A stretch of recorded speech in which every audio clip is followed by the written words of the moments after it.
Hermanos, Dios me los bendiga nuevamente. Vamos a prepararnos para la enseñanza de esta mañana y les pido que abran sus Biblias en Génesis capítulo 14. Nuevamente sean todos bienvenidos a la casa del Señor. Siempre es un gusto vernos, debe de darnos gusto, ¿verdad? Vernos como iglesia, como cuerpo de Cristo, convivir juntos, orar juntos, cantar juntos, pero también estudiar y meditar en su palabra juntos. Así que gracias a todos los que están aquí de casa y los visitantes y quien sea que también esté acompañándonos ahí en las redes sociales.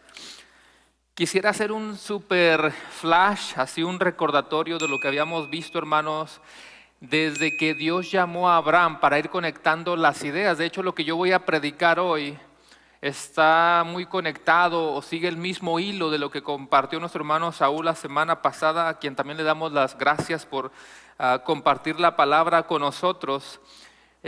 Quiero recordarles que cuando comenzamos esta serie, hermanos, dijimos que Génesis podemos partirlo en dos grandes secciones. Una es desde el capítulo 1 hasta el 11 y la otra es desde el 12 hasta el 50. ¿Se recuerdan? Esa es la primera sección, del 1 al 11, donde vemos el tema de la creación. Dios creó al ser humano, pero después vemos la entrada del pecado y las consecuencias del pecado. Pero entonces tenemos una gran sección desde el capítulo 12 hasta el 50, donde vemos la historia de Dios eligiendo a su pueblo. Dios eligió al pueblo de Israel, aunque siempre Dios tuvo en mente un pueblo espiritual. Comenzó con algo físico, comenzó con una tierra física, pero sabemos que Dios ya estaba apuntando a Cristo mismo, cuando Él dijo, en ti serán benditas todas las naciones de la tierra, o ese versículo que hemos repetido tantas veces de Génesis 3:15, ¿verdad? De que sí, la serpiente iba a herir a la simiente, pero el resultado final era que Cristo iba a vencer a la serpiente. Esa es la promesa gloriosa del Evangelio. Así que todo está en un sentido espiritual también. Pero resumiendo, hermanos, desde Génesis 12, vimos que Dios llamó a Abraham. ¿Se recuerda? Dios le dio o le hizo un llamado soberano a Abraham y Dios iba sosteniendo esa fe frágil de Abraham. Abraham dijimos que respondió, hermanos, sí con obediencia, pero te recuerdas que Abraham estaba como titubeando, ¿verdad? Como que va obedeciendo, como que sí, como que no, y poco a poco se va puliendo su fe. Incluso su fe fue probada con el miedo, con el temor, con el hambre, y tomó decisiones que quizá no eran las mejores, pero es que Dios está trabajando en su vida. Sea como sea, Dios preservó su promesa, sí o no. Dios siempre ha demostrado su fidelidad. Después, la semana anterior en el capítulo 13, ustedes estudiaron cómo Dios permanece fiel a su promesa, cómo Él le vuelve a reafirmar su promesa a Abraham. Todos los que estaban aquí la semana pasada, eso fue lo que estudiaron, el capítulo 13. Seguramente tú te vas a recordar de Abraham y Lot, cómo tenían tantos bienes que hubo un tiempo en el que tenían tanto que parece que ya no podían estar juntos, porque empezaba a haber problemas con los pastores de Lot y los pastores de Abraham, que tuvieron tomar esa decisión de separarse. Así que Abraham, aunque podía escoger primero, él le dio la posibilidad o la oportunidad a Lot de que él escogiera primero. Y aquí estamos viendo un Abraham, hermanos, poco a poco como que va progresando. No es el mismo Abraham de antes. Aquí Abraham ya no está pensando con un corazón meramente humano, sino que Abraham ya está poniendo plenamente su confianza en Dios, le está creyendo a Dios porque él sabe lo que Dios le prometió. Abraham cada vez entiende más y Abraham está diciendo, si Dios me prometió esto, Dios lo va a cumplir. ¿Te imaginas que nosotros, hermanos, siempre tomáramos las decisiones basado en eso? Que en cada decisión que necesitáramos tomar pudiéramos llegar a esta mentalidad y decir, si Dios ya me prometió la tierra prometida, ¿cuál es nuestra tierra prometida? La eternidad con Cristo, amén. Si Dios ya me prometió eso y yo sé que Él es fiel, ¿qué me puede importar lo que el mundo me va a ofrecer? Yo pongo mi mirada en Cristo, yo pongo mi mirada en el Señor, el arquitecto celestial. Él nos tiene un mejor lugar, ¿sí o no? Este mundo es pasajero, los recursos que este mundo ofrece son pasajeros, pero como decía Pablo, nuestra ciudadanía está en los cielos. Así que en ese capítulo anterior vemos que se dividen, pero Dios le vuelve a afirmar la promesa a Abraham, que es la misma historia de siempre. Titubeamos, pero ahí está la fidelidad de Dios, la fidelidad de Dios. Y entonces vamos a llegar al capítulo 14 que vamos a estudiar hoy, hermanos, donde parece que otra vez la promesa está en peligro. Y vas a escuchar mucho la palabra promesa, porque una vez más vamos siguiendo el hilo de la misma historia. Es la misma historia. Así que pareciera, al menos en los ojos humanos o la mentalidad humana, pareciera que la promesa otra vez está en peligro. Pero Dios le va a dar una victoria a Abraham para decirle a Abraham, la victoria es mía. El mundo se puede hacer bolas, puede hacer lo que se le dé la gana, puede haber guerras en contra de la promesa, pero yo soy fiel, dice Dios, y te voy a dar una victoria, Abraham, para que tú veas en esa victoria que aquel que manda soy yo. Dios manda, Él es el verdadero Dios soberano. Así que póngase de pie, hermanos, y mire lo que vamos a hacer ahora en el capítulo 14. Hoy nos va a tocar estudiar otro de esos pasajes un poquito extraños, con nombres muy raros que no los podemos ni pronunciar. Es uno de esos pasajes que dije, a lo mejor no es buena idea eso que hacemos de que yo leo uno, de por sí no les entiendo, hermano, parece que están hablando en lenguas, solo imagínense con estos nombres tan raros. Así que voy a leer algunos textos nada más y me voy a brincar, y después lo vamos a ir explicando. Voy a predicar Génesis 14 del 1 al... ya se me olvidó, hermanos. Al 16, creo que era el 16. Sí, al 16. Voy a leer los primeros 3 versículos, nada más escuche.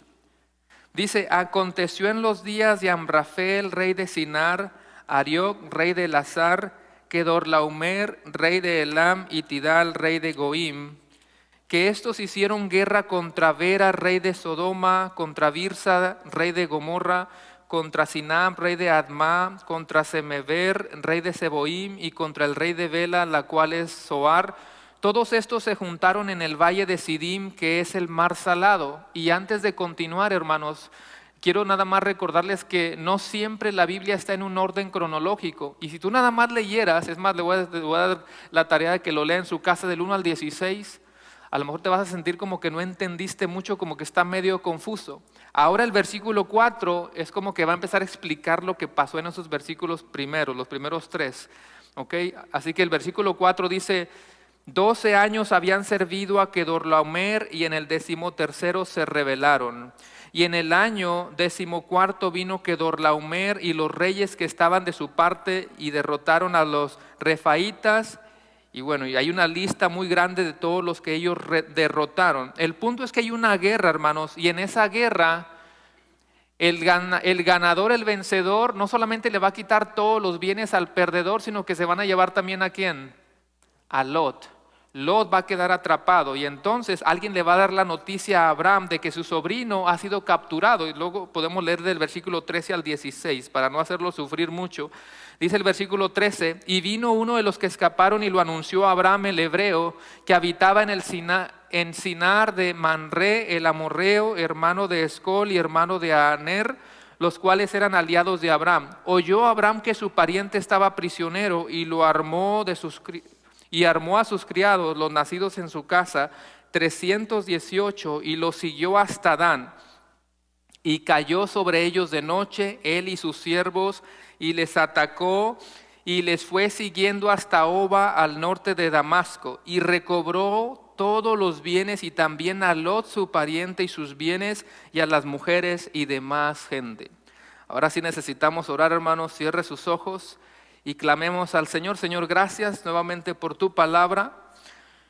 Nosotros reconocemos fielmente que toda la palabra es inspirada por Dios y es útil para nuestro desarrollo, es útil para nuestro crecimiento espiritual. Esta es palabra inspirada. Por lo tanto, Señor, ilumina nuestras mentes. Por un lado, yo quiero nada más ser un siervo que tú vas a usar para compartir la palabra, pero todos los que estamos aquí, danos entendimiento, ilumínanos a través de tu Espíritu para poder captar, entender y que tú nos hables como lo haces, Señor, a través de tu palabra. Sé con cada uno de mis hermanos y sé con ese tiempo que estamos sumergiéndonos a tu santa palabra. Te pedimos todo esto en el poderoso nombre de Cristo Jesús y todos decimos amén, amén. Puede tomar su lugar.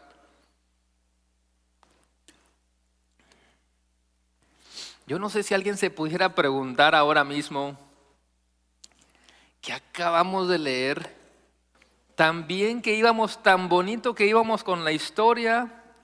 El hermano Saúl nos compartió esa división entre Abraham y Lot. Vamos siguiendo un hilo y de repente parece como un paréntesis medio extraño de nombres raros, ciudades extrañas, reyes, alianzas, coaliciones militares, ciudades, guerras, y eso que me brinqué algunos versículos.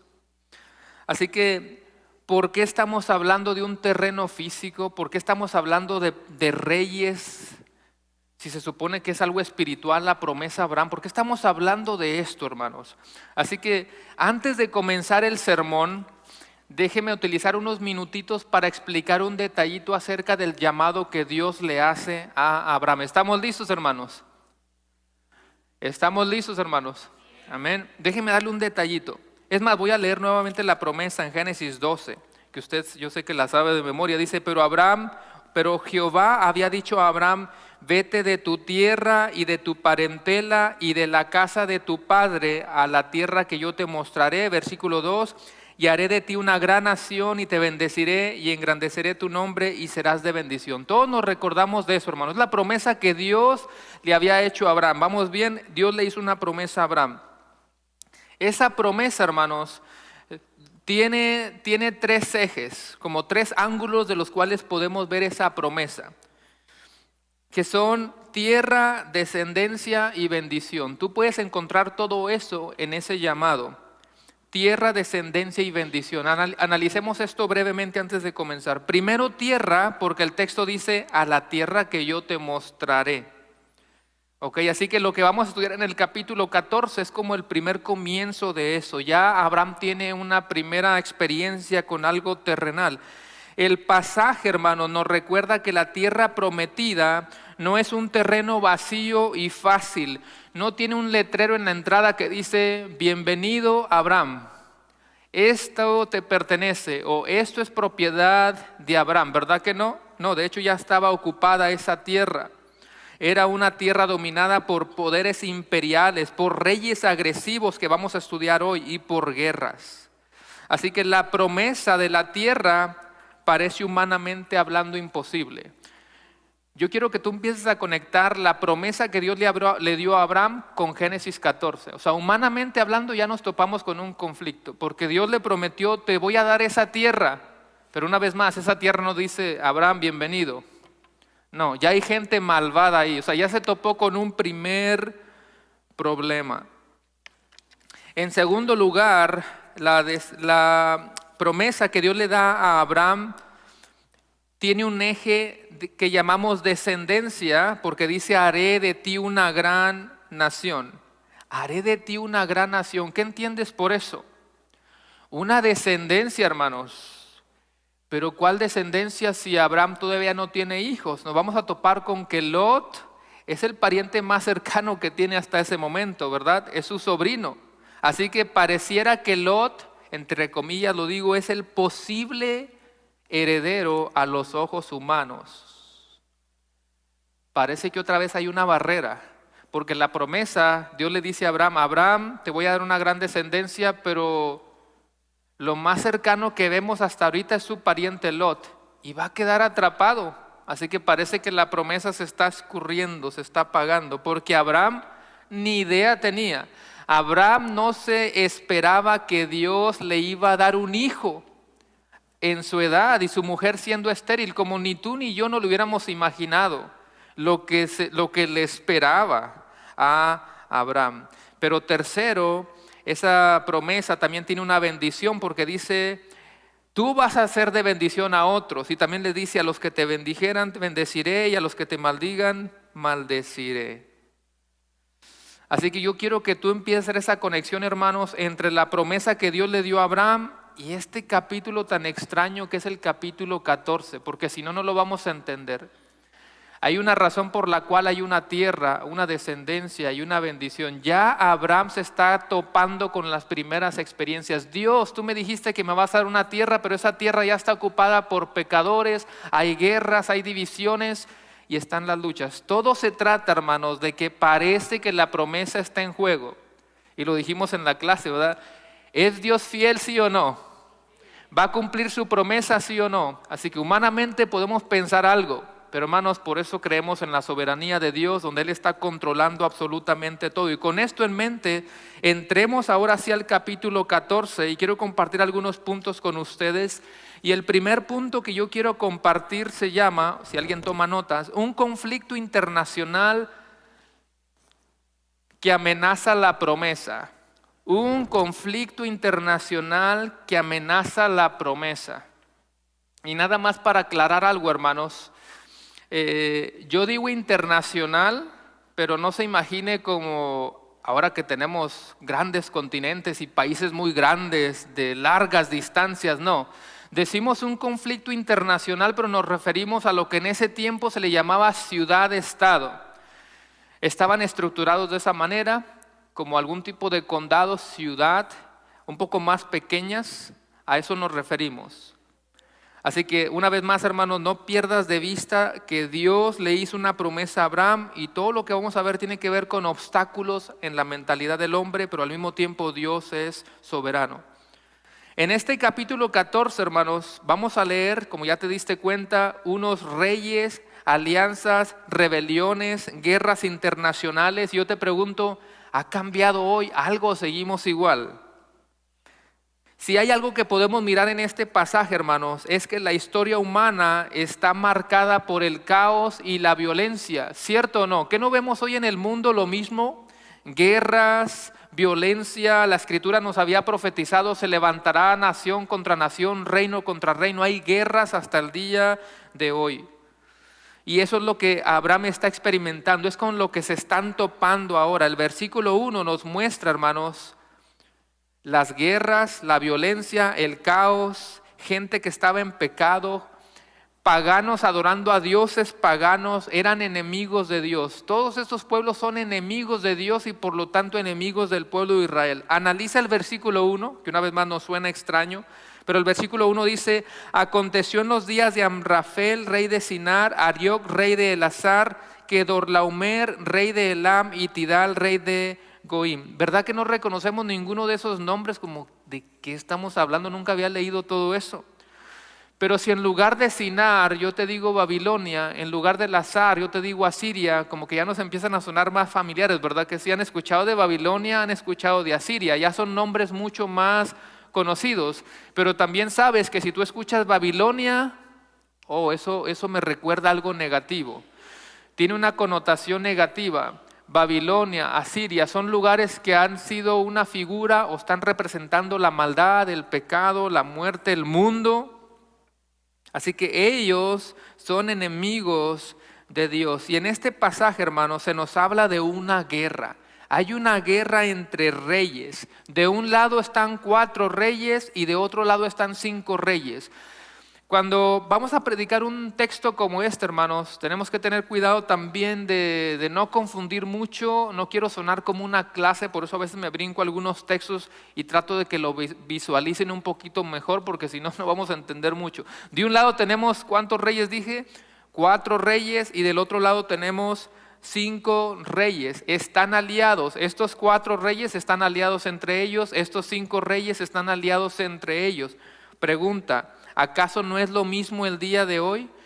¿No tenemos países aliados? Hoy, por darle algunos ejemplos, tenemos algunos países aliados a favor de Ucrania y en contra de Rusia. Así que podemos mencionar Estados Unidos, Alemania, Francia, Polonia, están aliados a favor de Ucrania y en contra de Rusia. Otro ejemplo pudiera ser la OTAN. ¿Alguien sabe lo que es la OTAN? Las organizaciones del Tratado Atlántico Norte. Es una organización de 32 países que están aliados en caso de que algo pase. Quizá no es muy conocida para muchos, pero el OTAN son 32 países que están aliados por si de pronto algo pasa. No necesariamente vamos a involucrar al ejército, a la militar si no es necesario. El punto es que están ahí, para que si de pronto alguien ataca, ellos colectivamente funcionan o se ayudan unos a otros. ¿Qué tal Israel y Palestina? Un tema también muy mal interpretado, ¿verdad? No vamos a entrar en el tema, pero sabemos que Israel tiene algunos aliados y también Palestina tiene algunos aliados. De hecho, mira lo que dice Génesis 14, el versículo 3. En la Reina Valera dice, todos estos se juntaron en el valle de Sidim, que es el mar salado, pero la Biblia de las Américas dice, todos esos se juntaron o se reunieron como aliados en el valle de Sidim, es decir, el mar salado. Hoy en día, hermanos, tampoco ha cambiado eso. Ya les mencioné que tenemos alianzas, ¿verdad que sí? Tenemos alianzas de todo tipo. Puede haber alianzas en caso de que haya una guerra. También hay alianzas políticas y también hay alianzas en cuestiones de bienes, de dinero. ¿Te has fijado que cuando tú compras algo, bueno, le quité la etiqueta a esto, pero tú compras algo y a veces abajito dice Made in China? Sobre todo las que compran en Temu, ¿verdad? Dice Made in China o Made in Mexico. Es algo muy normal para nosotros, países transportando mercancía de un lugar a otro, muy normal, o petróleo moviéndose de un lugar a otro. Se promete una paz que en realidad no existe porque a los líderes lo único que les importa son los bienes materiales, están pensando en beneficio personal, le brillan los ojitos con el dinero. O visto de una perspectiva muy general, hermanos, al mundo solamente le importa el dinero y el poder. Es la realidad, no podemos negarlo. Te pueden decir una cosa, pero al mundo y a los líderes lo único que le importa es el dinero y el poder. Y los presidentes están más interesados en los bienes personales que en el bien de las personas realmente. Todos buscan lo material y los vicios de este mundo. Y entonces el mundo nada más está mostrando lo que en realidad siempre ha sido. Un mundo caído que es perverso generación tras generación. ¿Me van siguiendo, hermanos? Solamente estoy mirando, estamos viendo que lo que Génesis 14 muestra existe hasta el día de hoy. Hay reyes malvados, líderes malvados, guerras, naciones contra naciones. En el versículo 4 al 7, hermanos, de los versículos 4 al 7, y una vez más no los voy a leer, ahí le doy la tarea para que lo lea en su casa. Para entender un poquito más del contexto, hermanos. Una vez más, de un lado están 4 reyes, del otro lado ¿cuántos? 5 reyes. Aquí tenemos 4 reyes. Y de estos 4 reyes hay uno que sobresale más que los demás, que la Biblia lo llama Kedorlaomer. Así que una vez más, mire la figura, aquí hay 4 reyes, pero hay uno que sobresale sobre ellos. ¿Por qué sobresale? Bueno, quizá tenía un ejército más grande, tenía más dinero y por lo tanto los demás dicen, ok, Kedorlaomer, te vamos a pagar impuestos y tú nos proteges porque es el más fuerte. Así es como estaban funcionando ellos. Del otro lado tenemos, una vez más, ¿cuántos? Para ver si están despiertos, 5 reyes. Estos reyes, dice el versículo, que por 12 años habían servido a estos. Y llegó un momento en el que se cansaron y dijeron, no, ya hemos servido por 12 años, vamos a hacerles guerra. Y es como que estos 5 se levantan en guerra y de estos 4, el líder Kedorlaomer dice, ¿quieren guerra? Pues les vamos a dar guerra. Y empezó la guerra y estos 4 vencieron a estos 5. Sigue la figura, hermano. Hay 5 reyes con sus naciones que se rebelan porque han estado sirviendo y han sido oprimidos por muchos años, van en guerra, pero como perdieron, terminaron peor que antes. ¿Sí me entendió?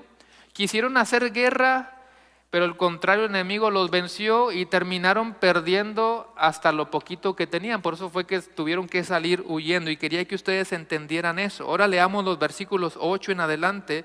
Y dice, y salieron el rey de Sodoma, el rey de Gomorra, el rey de Adma, el rey de Seboim, el rey de Bela, que es Zoar, y ordenaron contra ellos batalla en el valle de Sidim. Esto es contra Kedorlaomer, que es el grande, rey de Elam, Tidal, rey de Goim, Amrafel, rey de Sinar, y Arioc, rey de Elazar. No le pongan esos nombres a sus hijos, hermano.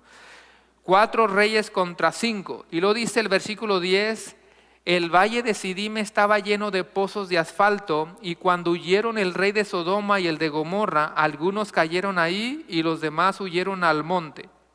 Así que nosotros cuando leemos un pasaje como ese, quizá tú te estás imaginando que iban corriendo y de pronto había algunos pozos y cayeron en los pozos.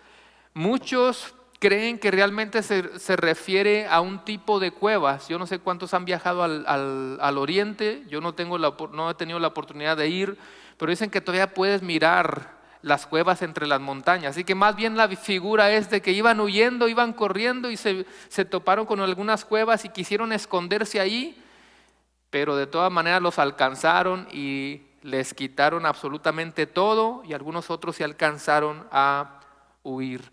Y luego llegamos al versículo 11 y dice: y tomaron toda la riqueza de Sodoma y Gomorra y todas las provisiones y se fueron. Les quitaron todo. Una vez más, los 4 reyes le quitaron todo a los demás.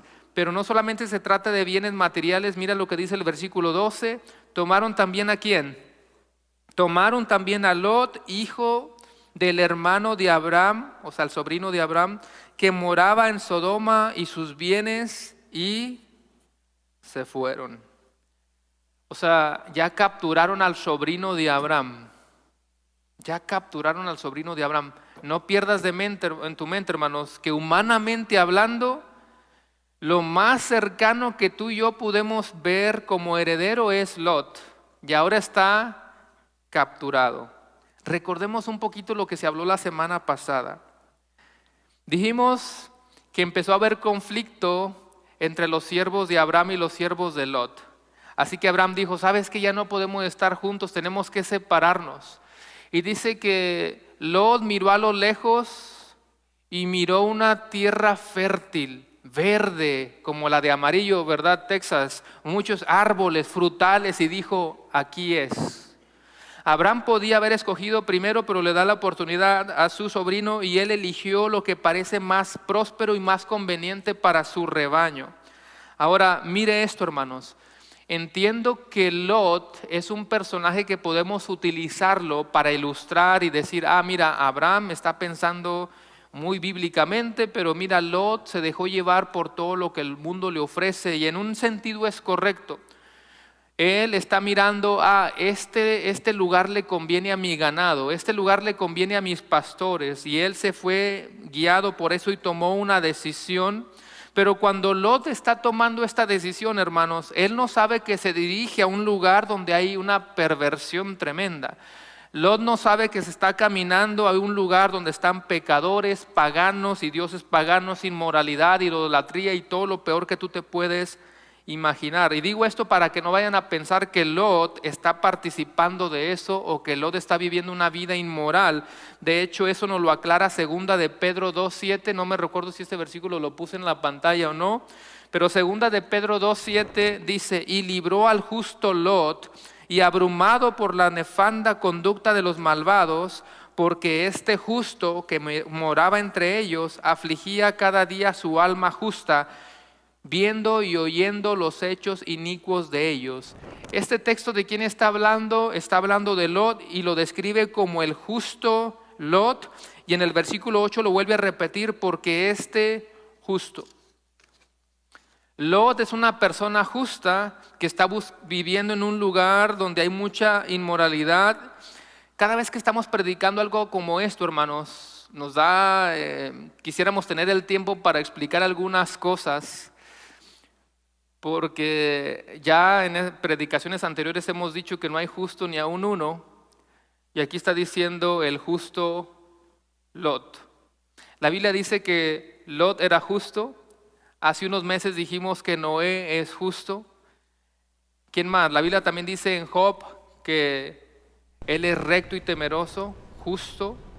Pero la Biblia no se está contradiciendo, hermanos, cuando Pablo dice que no hay justo ni aun uno. Y una vez más, estoy haciendo como un paréntesis, no quisiera confundir con el sermón. Cuando Pablo dice que no hay justo ni aun uno, él nos está dando nuestro diagnóstico espiritual, nuestro diagnóstico moral. ¿Quiénes somos nosotros sin la justicia perfecta de Dios? Estamos totalmente depravados. No hay nadie que pueda obedecer la ley de Dios a la perfección, ¿sí o no? No hay nadie que pueda hacerlo. Ni siquiera podemos amar a Dios a la perfección. Nadie puede presentarse delante de un tribunal celestial con méritos propios. Si no fuera por los méritos de Cristo, hermanos, ¿qué sería de nosotros? Así que no es que se esté contradiciendo la palabra de Dios. Y una ocasión creo que lo explicamos con Mateo 5:6 en el Sermón del Monte. Mateo 5:6 dice: bienaventurados los que tienen hambre y sed de justicia. Lo has leído, ¿verdad? Bienaventurados los que tienen hambre y sed de justicia, porque ellos serán saciados. Romanos 3 está describiendo nuestra condición. Mateo 5, 6 describe la respuesta correcta a esa condición. Así que quería nada más aclarar eso, aunque es un paréntesis, no quiero confundirlos. El punto es, hermanos, que Lot es como tú y como yo, un creyente que está viviendo en un lugar difícil, lleno de maldad, de perversión, porque el texto de segunda de Pedro dice que él estaba abrumado. Mira cómo estaba Lot. Dice que Lot estaba abrumado por la nefanda conducta de los malvados, afligía cada día su alma justa, viendo y oyendo los hechos inicuos de ellos. Lot se sentía tan mal por el pecado de los demás que su alma se afligía. Yo te pregunto, ¿no deberíamos de actuar los cristianos de la misma manera? ¿No te debería de afligir el pecado tan terrible de este mundo? ¿No te debería de doler el pecado? ¿Deberíamos de odiar ese pecado? ¿Qué estamos viendo en el mundo hoy en día, hermanos? Todo tipo de inmoralidad sexual, que el transgénero, que cambiando de sexo. ¿Qué más vemos el día de hoy? Relaciones de parejas, un creyente con un no creyente, o eso lo vamos a suavizar. Sabemos lo que la Biblia dice, entonces ¿por qué no estamos haciendo nada al respecto con eso de un creyente con un no creyente y darles permiso a nuestros hijos de hacer eso cuando es algo que está totalmente en contra de la Biblia? ¿Lo sabemos, sí o no lo sabemos?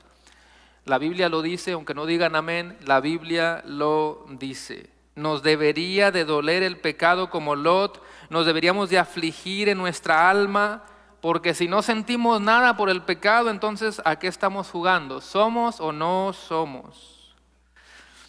Vuelva a Génesis 14.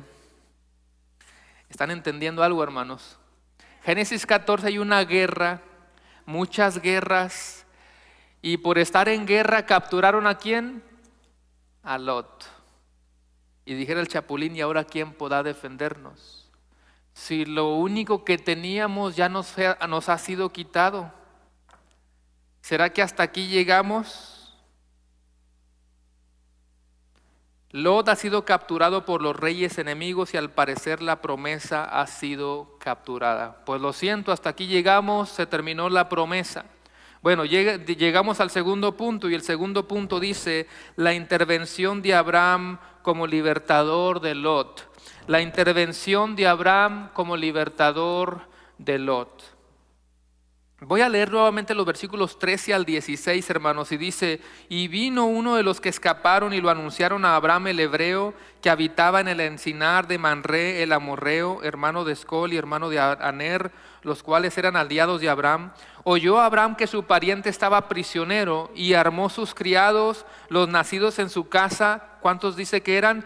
318, y los siguió hasta Dan y cayó sobre ellos de noche, él y sus siervos, y les atacó y les fue siguiendo hasta Oba, al norte de Damasco. Hermanos, este ya es otro Abraham que vamos a empezar a mirar cómo va creciendo, cómo se va desarrollando, se va puliendo. Y Abraham, hermanos, está enfrentando otro reto. Pobre Abraham, era reto tras reto. Porque si seguimos el hilo de la historia de Abraham, nos vamos a dar cuenta de que salía de una y entraba a otra. Y te pregunto, ¿no nos pasa lo mismo a nosotros? ¿Qué no se supone que la vida cristiana a veces la miramos de esa manera? Parece que salimos de una y entramos a otra. Pero es ahí, experimentando todo tipo de circunstancias, lidiando con pruebas, que tu fe se va fortaleciendo en el Señor. Y es lo que está pasando con Abraham, hermanos. En estos líos, en estas experiencias que Dios mismo le va permitiendo tener, en estas pruebas, en estas persecuciones, su fe se va puliendo. Por eso llegó a ser llamado el padre de la fe. La victoria nunca viene a tu vida sin retos. La victoria nunca viene a tu vida sin pruebas. O dicho de otra forma, para madurar, para crecer, necesitamos estas pruebas y retos. Y entonces podemos ver cómo Dios obra en nuestras vidas y cómo Él es quien nos da la victoria en el día a día, en cada situación. Así que, ¿cuál es el siguiente reto de Abraham? ¿Cuál es el reto que Abraham está experimentando aquí, hermanos? Su sobrino ha sido capturado. Y el versículo 14 dice que Abraham, ¿qué hizo? armó a sus criados, los nacidos en su casa, 318, y los siguió. Y luego el versículo 15 dice que les cayó de noche, estaban durmiendo y les cayó de noche, los atacó y Abraham venció. Lo interesante, hermanos, es que usualmente los ejércitos que vemos en la Biblia eran ejércitos enormes, eran ejércitos de miles, pero el ejército de Abraham, ¿cuántos son? 318. ¿Por qué miramos varias veces que el pueblo de Dios se enfrentó a ejércitos más grandes y vencieron? ¿Cómo pasaba eso y para qué pasaba eso? ¿Por qué se repetía constantemente? ¿Por qué? Dios no quería que ellos pensaran que eran en sus propias fuerzas, no quería que ellos se llenaran de orgullo, aunque tristemente el pueblo de Dios a veces así actuamos, pero Dios no quería que ellos se llenaran de orgullo. Mira lo que dice Jueces 7:2, vamos a hacer una ilustración aquí haciendo un reencuentro con Gedeón, yo sé que usted conoce la historia.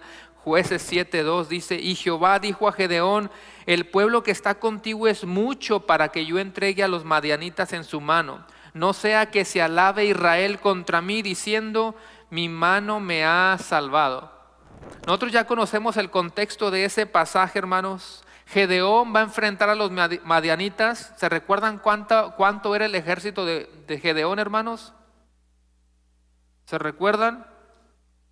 ¿Quién da más? ¿Quién da más? 32,000. ¿Será que Dios necesita más personas para vencer? Dios le dice, ¿sabes qué? Son muchos 32,000. Gedeón, no necesito todo eso. Y de 32,000 lo bajó ¿hasta cuánto? Hasta 300. ¿Te das cuenta que es una cantidad muy parecida? El ejército de Gedeón son 300, el ejército de Abraham son 318. Y la intención, hermanos, es demostrar que la victoria no depende de los números ni de la fuerza humana, sino de la sabiduría de Dios. Gedeón y su grupo nunca podrían haber vencido por una fuerza propia, por estrategia, por sus mentes, por sus capacidades, nunca. Pregúntate, ¿por qué será que nosotros, hermanos, siendo tan débiles, vencemos las pruebas? ¿Será que somos tan poderosos? La enseñanza es exactamente la misma. Cuando enfrentamos tentaciones, conflictos, enfermedades, no podemos nunca de los nunca confiar en nuestra propia fuerza o en los recursos humanos, sino confiar en el Dios que pelea por nosotros y nos da la victoria. Amén. Este pequeñito ejército nos recuerda nuestra pequeñez. Me encanta esta figura. Este pequeñito pueblo de 318, que tú dices son muchos, bueno, en ese contexto son muy poquitos, pero nos recuerda nuestra pequeñez. Pero precisamente nuestra pequeñez, precisamente nuestra debilidad, nuestras limitaciones, hermanos, es el escenario perfecto para que la gloria de Dios resalte. Es el escenario perfecto para que Él se glorifique. Porque Dios se glorifica en nuestras debilidades. Así que resumiendo, Abraham está enfrentando una prueba más, un reto más. Su sobrino ha sido capturado, pero él sale al rescate y rescató a su sobrino, lo libera, y esto nos recuerda que nosotros también tenemos una victoria en el Señor. Aplica esto, hermanos, a todos los contextos de tu vida. Trae esta enseñanza a tu vida. Si tú logras algo, es por causa de Dios. Si tienes éxito, dale la gloria a Dios. Joven, si tú te gradúas de la universidad, del colegio, de la high school, dale toda la gloria a Dios. Él fue el que te dio la victoria. Si tú estudiaste, si tú le echaste ganas, tú te quemaste las pestañas, te desvelaste estudiando, así como Abraham tuvo que accionar.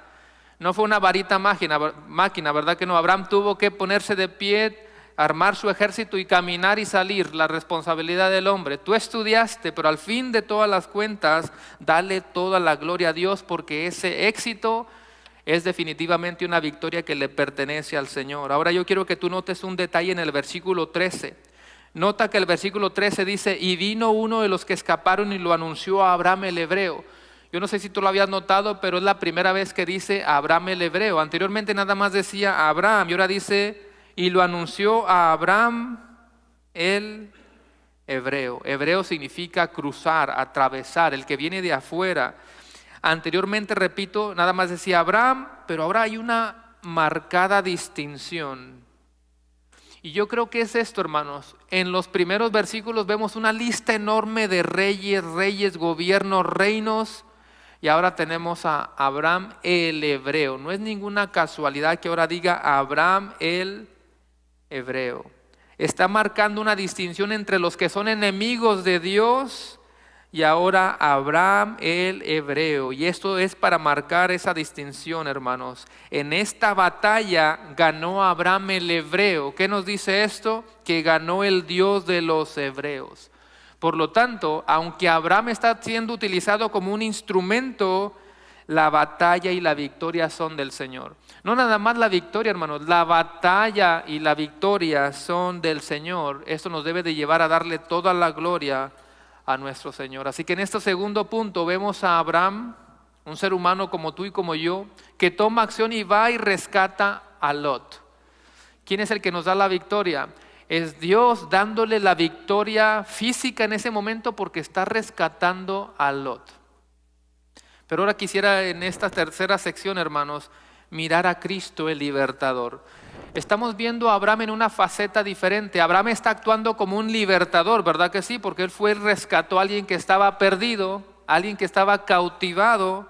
Bueno, terminemos este sermón haciendo esta enseñanza apuntando a Cristo. Cristo el libertador. Una vez más, hermanos, aunque Abraham está siendo un instrumento, el que pelea y gana, ¿quién es? Es Dios. Dios ha vencido y nosotros solamente vamos detrás del Señor, celebrando su victoria. Cuando un equipo de fútbol gana, hermanos, Barcelona, el Real Madrid, el que usted quiera, y queda campeón, ¿qué les dan?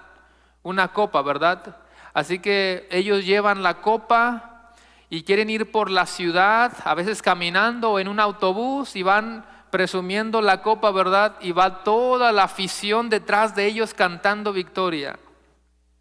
Bueno, en este caso, el ganador de la copa, ¿quién es? Nuestro Dios. El Señor es el campeón. Nuestro Dios es el vencedor, el que quedó en primer lugar, el que está por encima de todos. Él ha vencido, es su victoria, y todos los santos detrás de Él, celebrando su victoria con gozo. Una vez más podemos decir Soli Deo Gloria. Él ha vencido, nosotros celebramos la victoria con Él. Él venció y nos rescató a nosotros los que estábamos cautivos. Hermanos, Cristo ya venció al mundo, ¿usted lo cree? Cristo ya venció al mundo y eso significa que Él ganó la batalla más importante de todas. La palabra dice, en el mundo tendréis aflicción, pero confiad, yo he vencido al mundo, dice Cristo. ¿Quién venció el pecado? Responda, hermano. Sin miedo. ¿Quién venció la muerte? Amén. ¿Quién venció la tumba? ¿Quién es el personaje central? Cristo. ¿Quién obtuvo la victoria? Cristo. Por todos lados, Cristo, Cristo, Cristo. Él es el victorioso y nos hace partícipes de su victoria. Nos hace parte del botín, las bendiciones espirituales. Versículo 16 dice, y recobró todos los bienes, Génesis 14, 16, y recobró a Abraham todos los bienes, y también a quién, a Lot su pariente y sus bienes y las mujeres y demás gente. Cuando un ejército, hermanos, vencía al otro, el que había ganado, ¿qué hacía? Él podía ir a ese lugar y quitarle todos los bienes, lo que se llamaba un botín. Una vez más, el vencedor iba con el derrotado, se llevaban a todos prisioneros, pero también se llevaban todos los bienes. En este caso, Abraham ganó y toma a su sobrino, y en un sentido espiritual, Cristo venció la batalla de la cruz. Por eso Colosenses 2:15 dice, Cristo despojó a los principados y a las potestades y los exhibió públicamente, triunfando sobre ellos. Cristo demostró que Él tiene la autoridad por sobre todas las cosas. Él ganó, Él es victorioso y nosotros vamos detrás de Él celebrando su victoria. Mira nuevamente a Abraham, Mira lo que él está haciendo, no se quedó pasivo, es su familia, sabe que su pariente ha sido cautivo y él va, acciona y va y liberta. Aquí vemos a Abraham como una figura del libertador que es Cristo. No es Abraham nuestro libertador espiritual, él solamente libertó a su sobrino, pero aquí tenemos una analogía. Nota nuevamente en el versículo 16 que comienza diciendo, y trajo de vuelta todos los bienes. Abraham rescató todo lo que estaba perdido. ¿Te recuerda algo, hermano, eso? ¿Te dice algo eso de que Abraham recuperó todo lo que estaba perdido? ¿Quién estaba perdido, hermanos?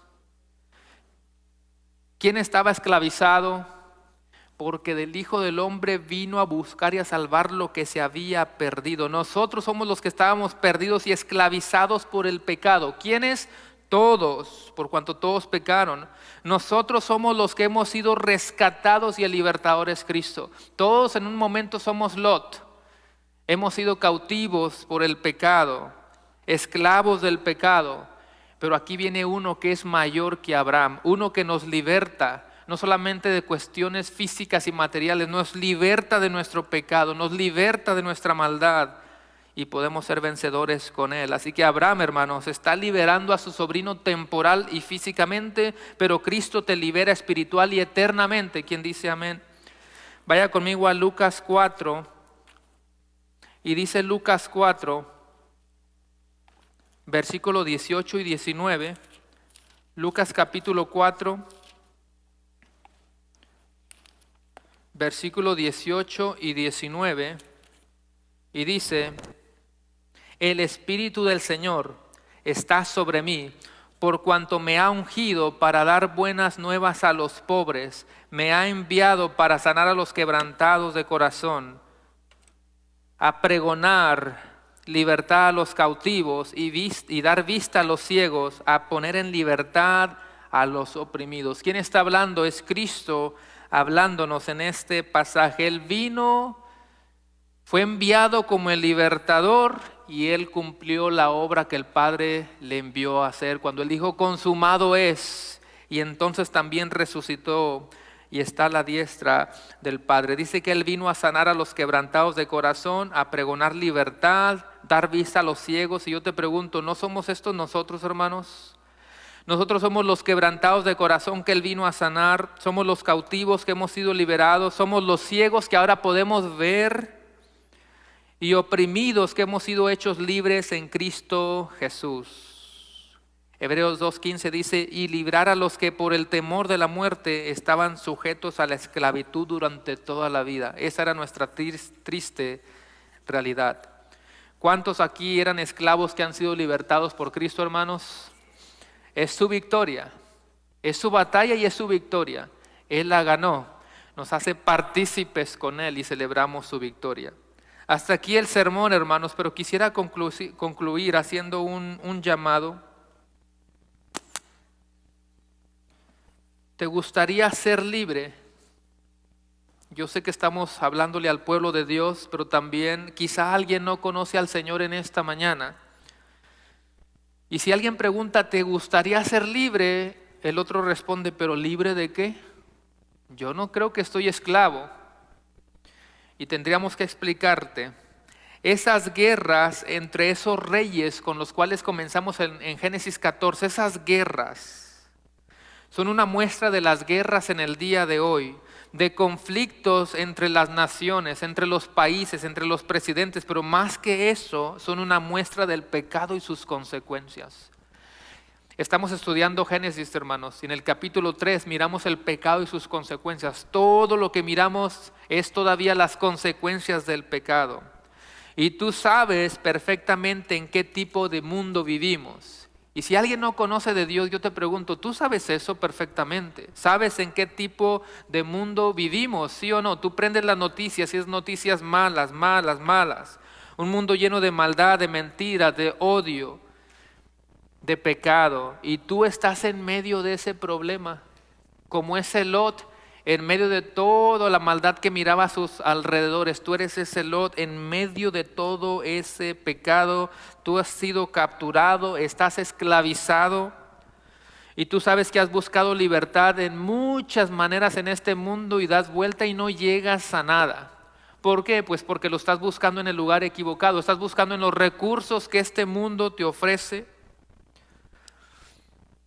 Pero te has dado cuenta que todo sigue igual. No encuentras paz. El mundo tampoco te puede salvar y tú has estado buscando salvación precisamente en el mundo, por eso no la encuentras. Has buscado una respuesta en tus bienes, tampoco lo encuentras. En los recursos de este mundo no lo encuentras. En tu familia de sangre no lo encuentras. Pero Cristo vino al mundo no solamente para solucionar tus problemas económicos, hay algo más grande. Vino a dar su vida por los pecadores en la cruz. Siendo perfecto y santo, intercambió lugares con nosotros, porque nuestro destino, ¿cuál era, hermanos? Ya lo miramos en la clase también, la ira de Dios y la muerte espiritual, pero Él vino para vencer todo eso. Cristo venció también la muerte, porque cuando Él murió, se levantó de entre los muertos. Cristo, el cual nos ha librado de la potestad de las tinieblas y nos trasladó al reino de su amado Hijo, en quien tenemos redención por su sangre, el perdón de los pecados. Es Cristo al que tú tienes que mirar. Si tú estás hoy aquí y no tienes una relación con Él, una vez más, tú eres ese Lot en medio de este mundo lleno de pecado y tú te preguntas, pero entonces, ¿qué necesito hacer? Necesitas arrepentirte de tus pecados. Y tienes que confiar que Cristo es el Señor y Salvador de tu vida. Necesitas dejar tu vida pasada y entrar en una nueva vida en Cristo. Decirle no al mundo y decirle sí al Señor. Tienes que negarte a ti mismo. No podemos ser los mismos. Él va a cambiar, transformar tu vida. Tienes que negarte a ti mismo. Una vez más, si tú estás aquí como Lot, deja de mirar al mundo y pon tu mirada en Cristo. Vamos a ponernos de pie, iglesia, y puedan pasar los muchachos. Y oremos como creyentes por aquellos que están en este lugar ahora mismo y no conocen al libertador. Tú como creyente, ¿por qué no comienzas a elevar una oración en tu lugar? ¿Te animarías a hacerlo? Ahí en tu lugar, en voz baja, Él te escucha. Ora al Señor por aquellos que están en este lugar y no conocen realmente al libertador y siguen esclavizados. Este pasaje de Génesis 14, hermanos, por un lado nos muestra que Él vence, nos muestra que Él está protegiendo la promesa. Aprendimos de que aunque hay muchos obstáculos a los ojos humanos, realmente Dios va a ser fiel a su promesa. Y a lo largo de toda la historia Él fue fiel a su promesa hasta que llegó Cristo, la simiente de la mujer, el verdadero libertador. Aprendimos que Abraham es un libertador porque Él libró a su sobrino, pero también miramos a Cristo como el verdadero y gran sacerdote, el libertador. Ven a Cristo, arrepiéntete de tu pecado, deja la vida pasada, deja la vida vieja, deja al mundo, entrega tu vida a Cristo hoy, porque el día de salvación es hoy y no mañana. Oremos.